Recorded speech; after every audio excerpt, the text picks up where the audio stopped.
जय माता की दोस्तों बसंत पंचमी पर विद्यार्थी कैसे करे माता सरस्वती की पूजा, यानी बसंत पंचमी की पूजा। क्योंकि बसंत पंचमी के दिन माता सरस्वती की पूजा की जाती है, विद्या की पूजा की जाती है। और विद्यार्थियों के लिए तो यह पूजा अधिकतर खास मानी जाती है। तो जो हमारे बच्चे बाहर कॉलेजों में पढ़ते हैं, सब छोटी क्लास के बड़ी क्लास के जो बच्चे पढ़ रहे हैं, तो वह अपनी विद्या यानी माँ सरस्वती जी की पूजा कैसे करे, अपनी पुस्तकों की पूजा कैसे करे।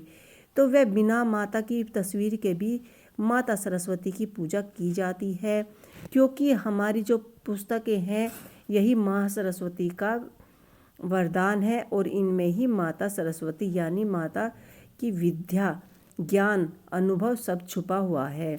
तो हम कहीं भी रहे, यह बच्चे सभी अपनी छोटी सी पूजा कर सकते हैं। एक टेबल ले लीजिए, जो आपका स्टडी टेबल होता है, उस पर ही हम जितनी भी हमारी पुस्तकें हैं, जो क्लास में आप पढ़ते हो, आप वह पुस्तकें अच्छे साफ सुथरे कपड़े पर रख लीजिए, एक चौकी लगा लीजिए।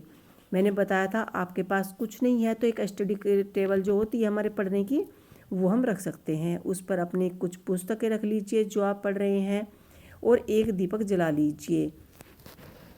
घी का दीपक भी जला सकते हैं आप, तेल का भी जला सकते हैं। और एक लोटा या कटोरी, गिलास में शुद्ध जल ले सकते हैं। उसके बाद आप पेन, पेंसिल, इरेजर, शॉर्पनर, पढ़ने की जो आवश्यक चीज़ें हैं वो आप ले सकते हैं, और उसे भी आप चौकी पर ही रख लीजिए। अपनी पुस्तकों पर आप हल्की सी हल्दी लगाइए या सूखा चंदन लगाइए। उसके बाद पीले रंग के पुष्प चढ़ाइए। अगर आपको पीले रंग के पुष्प नहीं मिले तो सरसों के फूल भी चढ़ा सकते हैं। क्योंकि बसंत पंचमी पर सभी खेतों में, कृषि में बहुत सारी नई उन्नति होती है।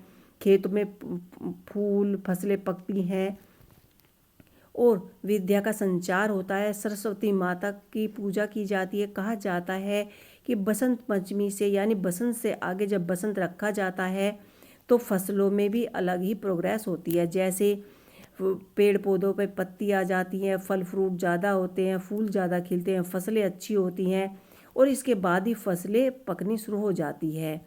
तो हम सभी पूजाओं में सर्वप्रथम गणेश जी की पूजा करते हैं। तो यहाँ हम ने सुपारी पर ही कलावा लपेट कर गणेश जी स्थापित करने के लिए बना लिए हैं। आप इस तरह से गणेश जी को फूलों का आसन दीजिए और गणेश जी को स्थापित कीजिए। पीले रंग के फूल अगर आपको मिल जाते तो बहुत अच्छी बात है, नहीं तो आप सरसों के जो फूल हैं ये भी पीले रंग के ही होते हैं, आप पीले सरसों के फूलों से भी पूजा कर सकते हैं। और गणेश जी को दूबा अधिक प्रिय है, दूबा चढ़ाइए, पीले रंग के फूल चढ़ाइए, और सभी को जल से स्वच्छ कीजिए। भोग में कोई भी पीली चीज़ चढ़ा दीजिए। अगर आपको कोई पीली मिठाई बनानी नहीं आती है तो मार्केट में लड्डू मिल जाते हैं, टॉफ़ी मिल जाती है, या आप फल में कोई केला, संतरा, कोई भी फल रखकर आप अपनी ये पूजा कर सकते हैं। आपको बसंत पंचमी की पूजा कैसी लगी हमें कमेंट बॉक्स में लिख के अवश्य ही बताइए।